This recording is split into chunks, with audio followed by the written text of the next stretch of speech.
வணக்கம். ஒரு நகரம் பொருளாதார ரீதியா வளர அதில் இருக்கக்கூடிய சாலைகள் மிக முக்கிய காரணம்.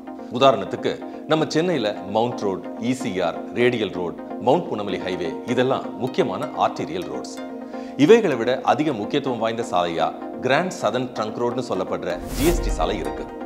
காரணம் ரோட், ரயில், ஏர்னு 3 டிரான்ஸ்போர்ட்டுக்கும் ஆக்சஸ் இருக்கிற ஒரே ரோடு இதுதான். இப்படிப்பட்ட இந்த ஜிஎஸ்டி ரோட்ல சாலைகளுடைய இருபுறமும் ரியல் எஸ்டேட் வளர்ச்சி அடைஞ்சிருக்கான்னு கேட்டா இல்லைன்னு தான் சொல்லணும்.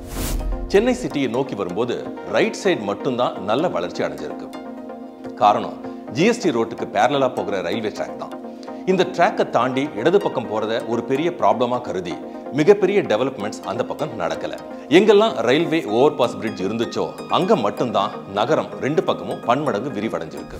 ஜிஎஸ்டி ரோட்ல ஸ்மார்ட் இன்வெஸ்ட்மெண்ட்ஸ்க்கு உகந்த ரியல் எஸ்டேட் ராக்கெட் வேகத்துல முன்னேறிக்கிட்டு இருக்கிற ஒரு பகுதியை பத்தி தான் இப்ப நம்ம பார்க்க போறோம். ஜிஎஸ்டி சாலையில சிங்கப்பெருமாள் கோயில இடம் வாங்குறது தான் சிறந்த முதலீடா கருதப்படுது.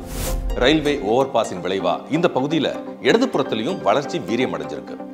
800 முதல் மாமல்லபுரம் வரை உள்ள சிபிஆர்ஆர்னு சொல்லப்படுற Chennai peripheral ring road, Tambaram Chengalpattu elevated corridor இதெல்லாம் முக்கிய காரணங்கள். குறிப்பா ஜிஎஸ்டி சாலையை ஒரகடத்தோட இணைக்கிற ஒரே பகுதி சிங்கப்பெருமாள் கோயில் மட்டும்தான். இப்படி எல்லா அம்சங்களும் இருக்கிற சிங்கப்பெருமாள் கோயில்ல ரயில்வே ஓவர் பாஸ் பிரிட்ஜ் இறங்குற இடத்துல ரயில் நிலையத்திலிருந்து 1 நிமிஷம் தூரத்தில் அமைஞ்சிருக்கிற ஜி ஸ்கொயர் பெவிலியன்ல வில்லா மனைகள் ஒரு சதுர அடி 3000க்கும் குறைவா விற்கப்படுது. இங்க மனை வாங்குறவங்க கூடிய விரைவில் ரெட்டிப்பு மதிப்பு உயர்வு அனுபவிக்க அனைத்து சாத்தியக்கூறுகளும் இருக்கு. இது போன்ற வளர்ச்சி கதைகளை மேலும் காண காத்திருங்க.